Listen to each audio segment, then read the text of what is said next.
Captain Daniel Hayes stood in the command center of the human frigate Independence. His hands gripped the edge of the metal table in front of him. The holographic display showed enemy ships moving toward Earth. These were vessels, and they were massive. Each ship was the size of a small city. Their weapons could destroy entire continents. Daniel had studied the reports. He knew what they had done to other worlds. He knew what was coming. The Empire had conquered over 200 planets. They had never lost a war. Every civilization they faced had fallen quickly. Some had surrendered without fighting. Others had fought back but lost in weeks. They had weapons that humans had never seen before. They had armor that could stop most Earth weapons. They had soldiers who were stronger and faster than any human. But Daniel knew something that they did not know.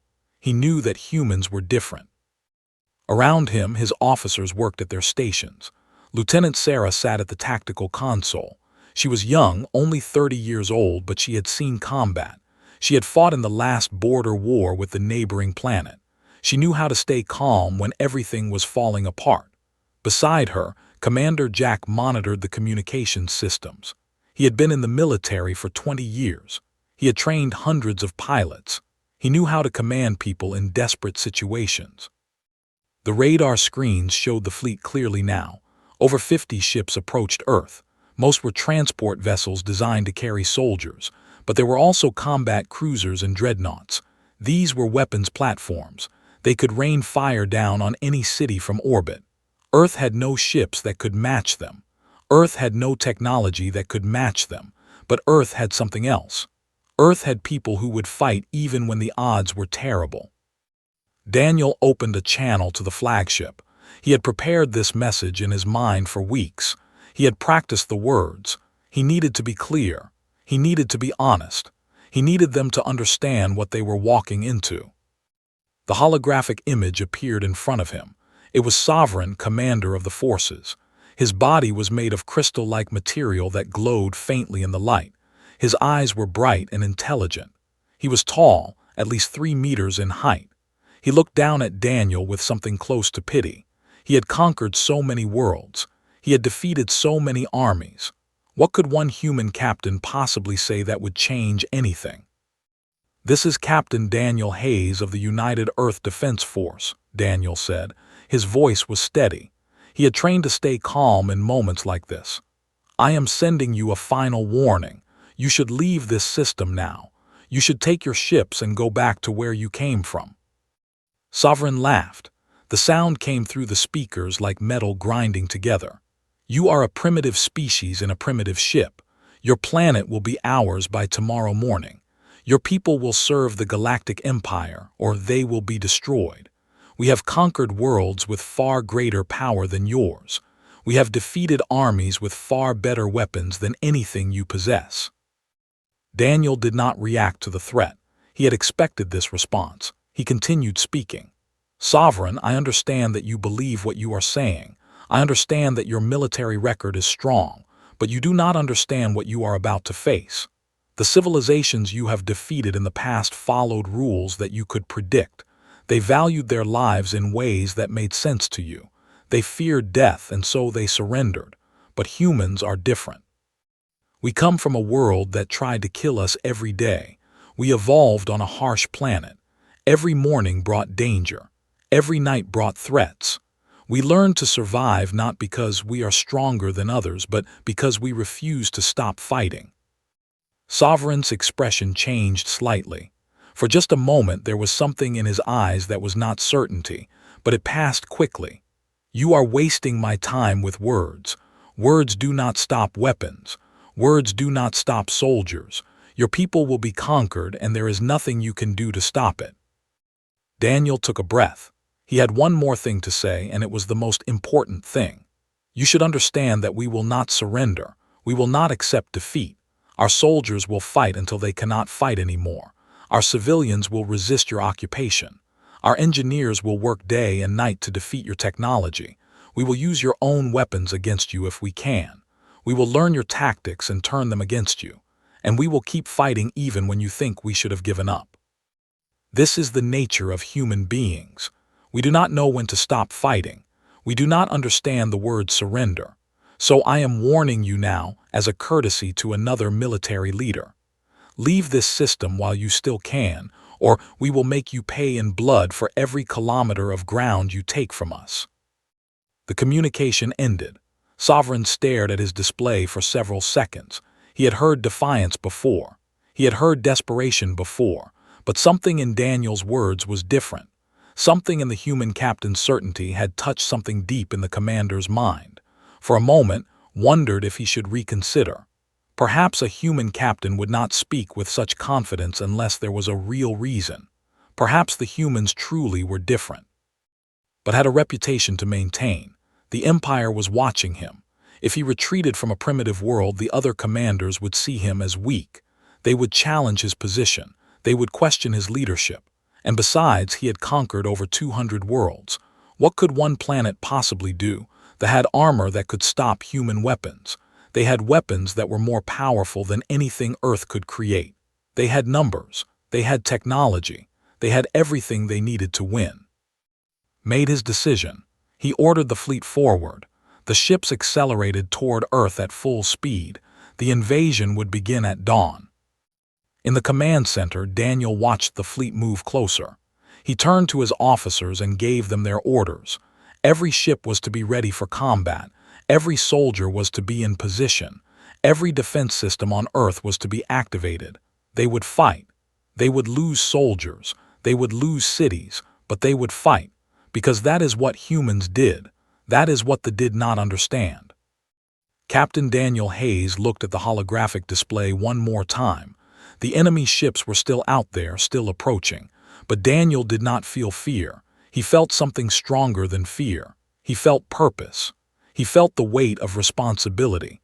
And he felt something that they could not understand. He felt hope. Because he knew the humans on Earth would not give up. He knew they would fight with everything they had. He knew that in the days and weeks ahead, the Empire would learn what it truly meant to face a species that refused to accept defeat. The message had been sent. The warning had been given. Now it was time to fight. The sky above New Sol turned red as the first weapons fell from orbit. Massive explosions erupted across military bases and weapons installations. The ground shook. Buildings collapsed. Fire spread through the city like living things. Lieutenant Sarah was in the underground command bunker when the first strike hit. She felt the floor move beneath her feet. She heard the concrete above her crack and groan, but she did not panic. She had been trained for this. She had prepared for this moment her entire military career. Sarah sat at the tactical console and activated the defense network. Across the planet, at military bases and cities from North America to Asia to Europe, the air defense systems came online. Radar screens lit up. Computer systems began to track the enemy vessels. Anti-aircraft weapons locked onto targets. Sarah's voice came through every radio in the defense network. Her orders were clear and direct. Engage everything. Do not hold back. Focus on the drop ships. Do not let them establish a landing zone in any city. The response was immediate and fierce. Human fighter jets screamed through the sky. They had been designed to fight other human aircraft, but they had been modified and improved.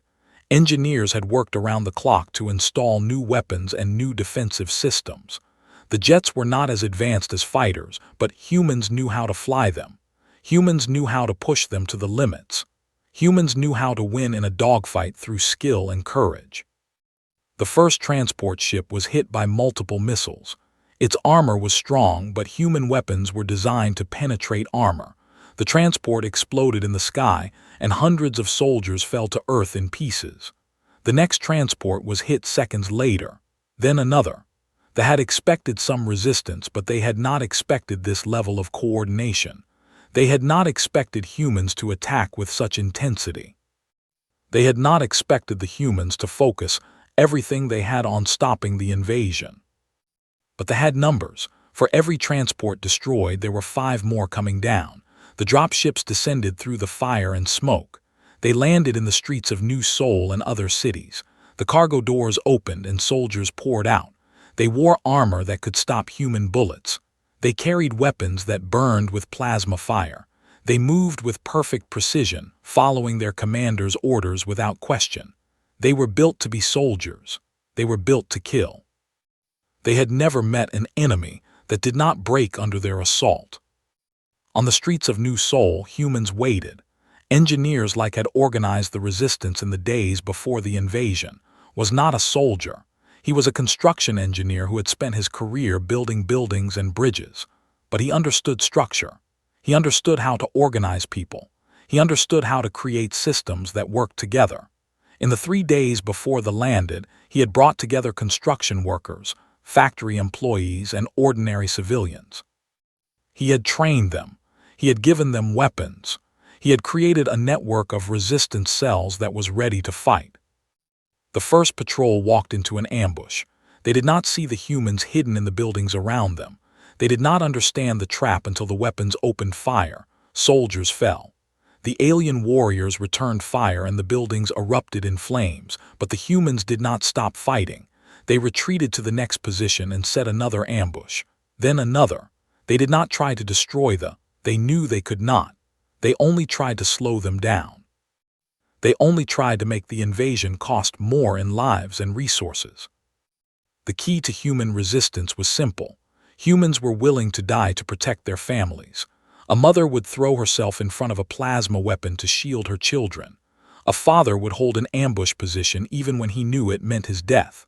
A young woman would fight to the last bullet to protect her home.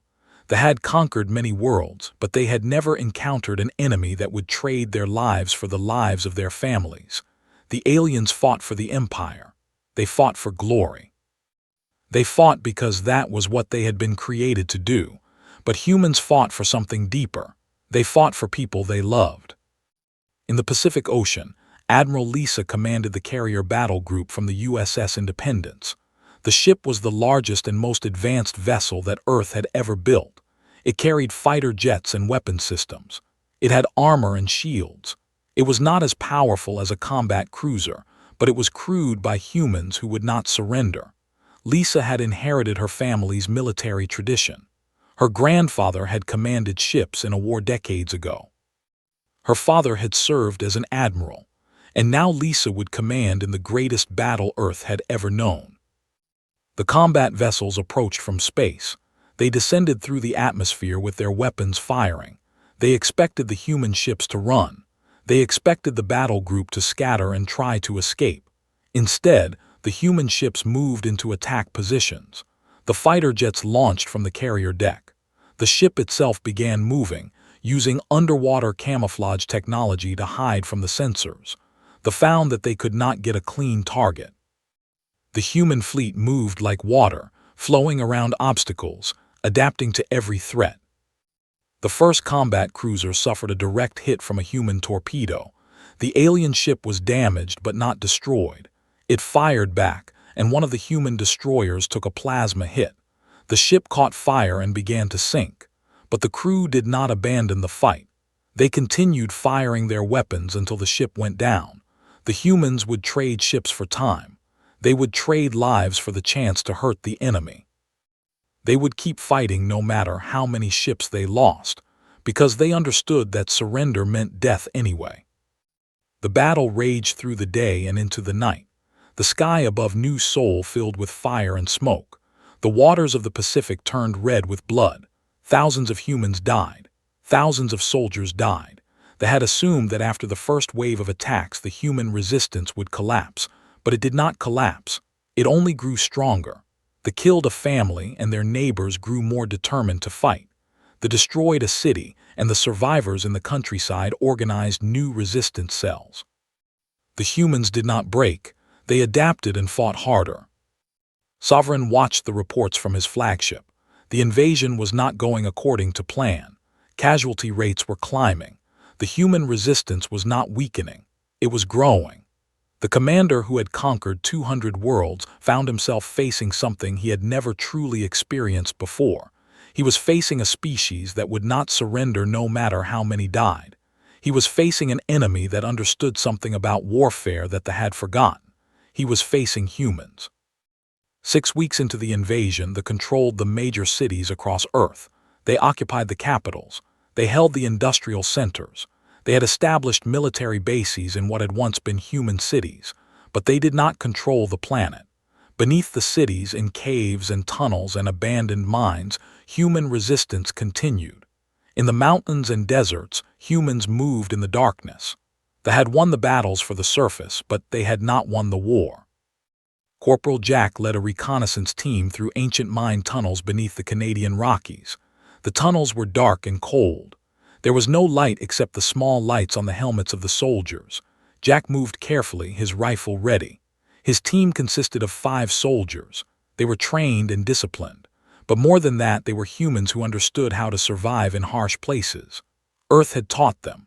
The deserts, the mountains, the oceans, the jungles had all taught humans how to adapt and survive. Jack had a military background, but his strength came from something deeper. His great-grandfather had fought in a massive war decades ago. His grandfather had served as a soldier. His father had been a military pilot. The blood of warriors ran through Jack's family. But it was not just the military training that made him dangerous. It was the human ability to refuse defeat. It was the human determination to protect what mattered. It was the human refusal to accept that things were hopeless. The team moved deeper into the tunnels. Jack calculated distances and angles with his mind. He understood the terrain. He understood how to use the darkness as a weapon. He understood how to set up an ambush in a place where the enemy could not escape. They had superior weapons and armor, but they did not understand underground warfare. They did not understand how to fight in a place where their technology could not be used to its full advantage. They did not understand the human ability to adapt to any environment. Private was Jack's second in command. Was younger, only 24 years old, but he had the mind of a tactician. He could look at a cave system and understand how to defend it. He could look at an ambush point and understand how to kill the maximum number of enemy soldiers with the minimum number of human casualties. Had studied Earth's military history. He had read about humans fighting in mountains and caves and jungles. He understood that humans had been fighting in difficult terrain for thousands of years. They had never fought in terrain like this. The radar showed movement ahead. Soldiers, 3 of them moving through the eastern tunnel. They were moving slowly, cautiously, their weapons raised. They were afraid. That was good. That meant they understood that they were in a dangerous place. But they still thought they were superior. They still thought that their armor and weapons would protect them. Jack made a signal. The team moved into position. The soldiers never knew what hit them. Human weapons opened fire from multiple positions. The soldiers tried to return fire, but they were surrounded. The terrain was not open. There was no room to maneuver. There was no way to call for support. They died quickly, their armor unable to protect them from the concentrated firepower of the ambush. Jack's team moved through the bodies and collected the weapons. Plasma rifles, armor pieces, technology that could be studied and learned from. This pattern repeated across Earth. Underground in caves, humans attacked patrols. In forests and jungles, humans set ambushes. In mountains and deserts, humans struck and then disappeared. They could not catch them. The aliens tried to follow the resistance fighters into caves, but humans had already learned every tunnel. They tried to pursue resistance fighters into forests, but humans disappeared into the dense vegetation like ghosts.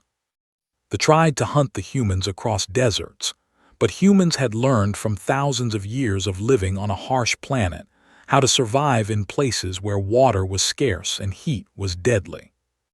In the jungles of South America, Dr. Foster worked with resistance scientists to develop weapons specifically designed to target physiology.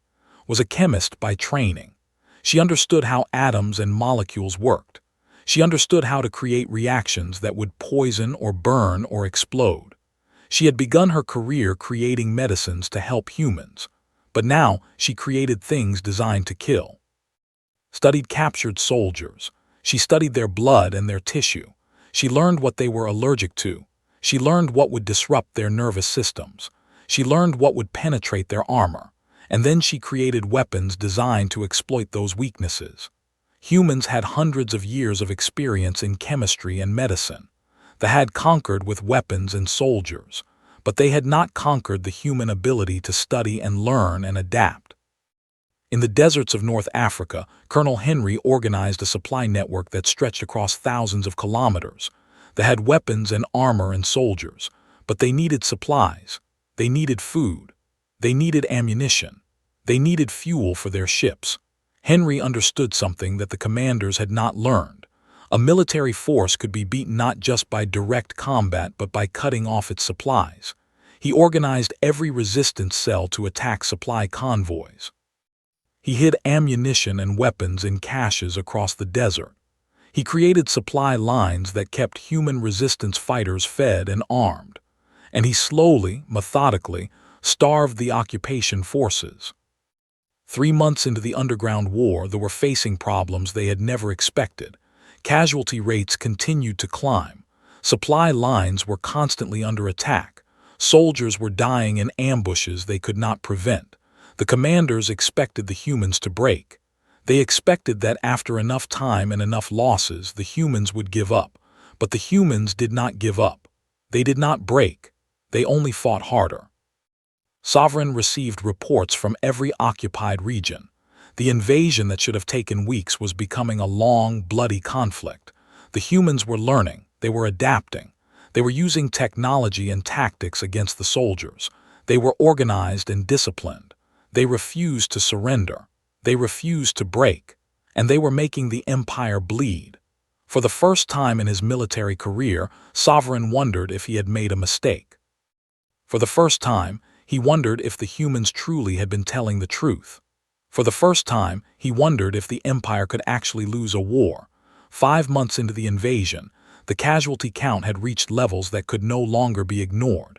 Tens of thousands of alien soldiers were dead. Dozens of ships had been damaged or destroyed. Supply lines were broken and fragmenting. The occupation forces were stretched thin across a planet that refused to be conquered. In the command centers of the empire, commanders were beginning to question whether the war could be won. But Sovereign was not ready to accept defeat. He decided that if he could not conquer Earth from the ground, he would defeat humanity from space. He ordered the fleet to prepare for a massive orbital bombardment. Every ship would focus its weapons on human cities and military installations. He would rain fire down on the planet until the human civilization was broken. He would destroy every city, every factory, every location that could be used to resist. He would kill so many humans that the survivors would have no choice but to surrender. It was a strategy of total destruction. It was the strategy of an empire that had finally realized it might actually lose. But Captain Daniel Hayes was ready. He had known that would eventually order something like this. He had prepared for it. Over the 5 months of the invasion, human engineers had worked on a massive project in secret. They had taken captured ships and rebuilt them. They had modified human ships with technology. They had created a fleet that was small compared to the Armada, but it was powerful. And it was crewed by humans who understood what was at stake. The final space battle began when the fleet moved into position above Earth to begin the orbital bombardment. Daniel's fleet moved to intercept. The human ships were outnumbered 5 to 1. The weapons were more powerful. The armor was stronger. But the human pilots had learned from 5 months of constant combat. They understood tactics. They understood the strengths and weaknesses of every ship class. They had modified their own ships with new defensive systems and weapons that they did not expect. The battle began with the human fleet moving at high speed toward the formation.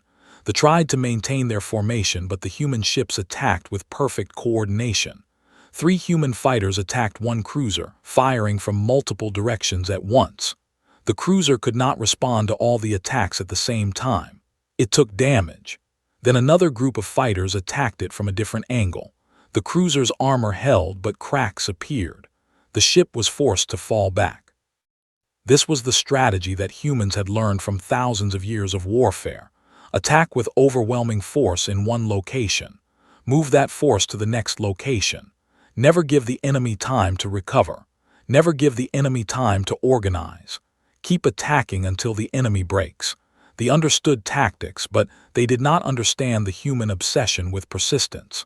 They did not understand the human refusal to retreat when retreat was possible. They did not understand that humans would keep attacking, even when the odds were terrible. The first dreadnought fell when its main power system was hit by a human torpedo. The ship's shields failed, its weapons went offline, and then 10 human fighters attacked it at once, pouring weapons fire into the stricken vessel. The dreadnought exploded, sending debris flying across space. The explosion lit up the darkness like a star. They had lost one of their most powerful ships, and there were more human fighters coming. The battle raged for hours. More ships fell. 2 dreadnoughts were damaged so severely that they could not fight anymore. 3 combat cruisers were destroyed. The fleet was being torn apart, not by a superior force, but by a smaller force that fought with better strategy and perfect coordination. They tried to retreat, but the human fleet stayed with them, attacking constantly, giving them no rest, giving them no time to reorganize. Sovereign made a decision. He ordered the remaining fleet to jump to faster-than-light space and leave Earth. The war was lost. The humans had won. The Galactic Empire had invaded a primitive world, and the humans had defeated them. It was a defeat that would echo through the entire empire. The last ships jumped away from Earth. They left behind thousands of soldiers, but those soldiers would be cleaned up by the human resistance. They left behind damaged ships and weapons that humans would study and learn from. They left behind the knowledge that the Galactic Empire could be beaten. And they left behind the knowledge that humans were the most dangerous species they had ever fought. On the surface in the ruins of New Sol, General Adams stood on a balcony and watched the sky. The ships were gone. The orbital bombardment had never happened. The invasion had been stopped. Around her, people emerged from their shelters. Some were crying, some were cheering, some were too tired to show any emotion at all, but all of them were alive. They had survived. General Adams had led the human military effort from the beginning of the invasion. She had coordinated the defense of the planet. She had made the hard decisions. She had sent soldiers to die knowing that it was necessary. She had fought a war against an empire that was supposed to be invincible, and she had won. Not because humans were stronger or faster or more intelligent, but because humans refused to break, because humans were willing to sacrifice everything for their homes and families. Because humans understood something that the empire had forgotten. They understood that a people fighting for their survival could overcome any odds. In the days after the fleet left, humans began to collect the bodies of their dead. Thousands of soldiers had fallen. Thousands of civilians had been killed. Cities were in ruins. The planet was damaged, but Earth was still standing. Earth was still free. The humans had paid a terrible price, but they had won. The invasion had failed. The empire, for the first time in its history, had been defeated, and the news would spread through the galaxy like fire. Every species would know that humanity could not be conquered. Every empire would know that humans were dangerous and determined and absolutely committed to their freedom. 1 year after the fleet departed from Earth, representatives from the Galactic Council arrived in orbit above the planet. The message they brought was not what anyone on Earth had expected. They did not come with threats or demands for surrender. They came with invitations. They came with questions. They came with something that no one in the Galactic Empire had expected to feel about humanity. They came with respect. News of the invasion had spread quickly through every corner of the known galaxy. The Empire had invaded a primitive human world. The humans had fought back. The humans had forced the invaders to retreat. The story seemed impossible at first. It seemed like propaganda or lies, but the evidence was real. Ships had been destroyed. Soldiers were missing. Commanders had admitted defeat. The humans of Earth had actually beaten the Galactic Empire. The Galactic Council represented dozens of species from across the galaxy. Some of them had been conquered by some of them had made treaties with the Empire. Some of them had simply learned to accept dominance as inevitable, but all of them understood what the human victory meant. It meant that they were not invincible. It meant that a determined people could resist even the most powerful military force. It meant that hope was possible. It meant that change could happen. Captain Daniel Hayes stood in the diplomatic hall of the United Nations building. Around him were military officers, political leaders, and scientists. Earth had never been part of the Galactic Council. Humans had not even known that the Galactic Council existed. But now representatives from 20 different species sat at the table, waiting to hear what the humans had to say. General Adams introduced Captain Daniel Hayes. He stood and faced the assembled aliens. These creatures looked nothing like humans. Some had exoskeletons. Some had tentacles instead of arms. Some had multiple eyes or no eyes at all.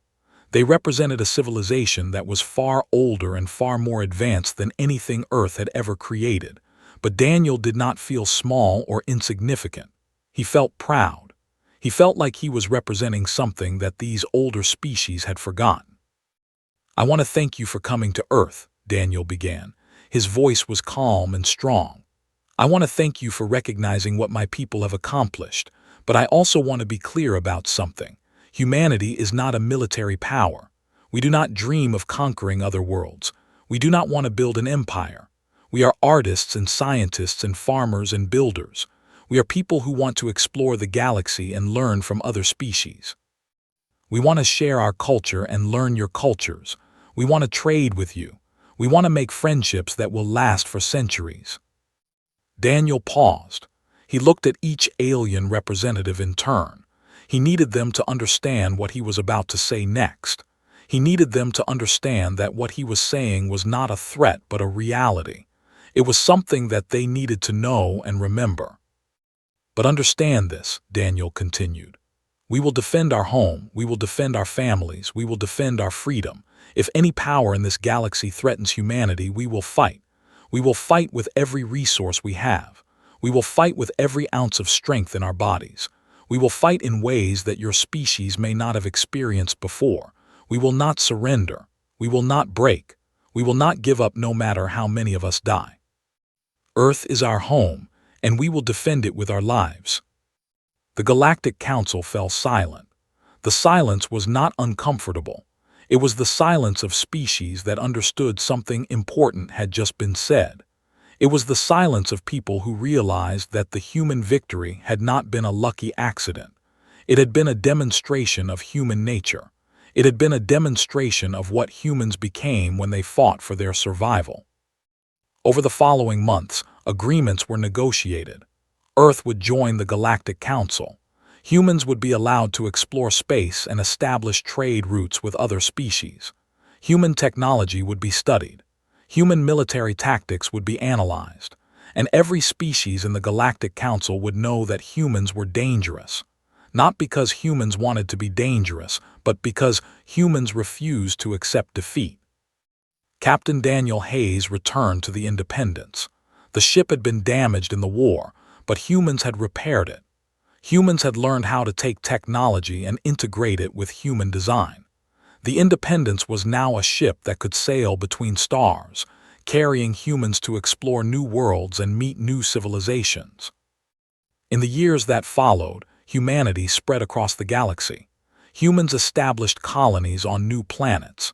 Humans developed new technologies by learning from other species and improving on their own designs. Humans created art and music and literature that spoke to species across the galaxy. Humans became known not just as warriors, but as builders and creators and thinkers. But they were also remembered as the species that had stood against the Galactic Empire and won. They were remembered as the people who refused to surrender. They were remembered as the warriors who would fight for their homes, no matter what the cost. Cities of Earth, monuments were built to remember the fallen. Names of soldiers and civilians who died in the invasion were carved into stone. Schools taught the history of the invasion to new generations of humans. Children learned the story of how their ancestors had stood against overwhelming odds and won. They learned that humans had something special. They learned that humans understood something about fighting that other species had forgotten. They understood that survival meant never giving up. That victory meant refusing to accept defeat. That freedom meant being willing to fight and die for what mattered most. Sovereign, the commander, lived out his years in dishonor. He had invaded a primitive world and lost. The Empire removed him from command. They stripped him of his rank. He became an outcast, a reminder of the Empire's first true defeat, and everywhere he went, species whispered about the humans who had beaten the humans who had stood against the Empire and won, the humans who had proven that strength and numbers were not everything, the humans who had proven that courage and determination and refusal to surrender could overcome any odds. The galaxy had learned its lesson. A new species had entered the galactic community. They came not as conquerors but as explorers. They came not to dominate but to learn, but they came with the knowledge that they would fight if they had to. They came with the knowledge that their home was worth any sacrifice. They came as humans. They came as warriors. They came as people who had learned on a harsh world how to survive no matter what, and they had earned the respect of every species in the known galaxy.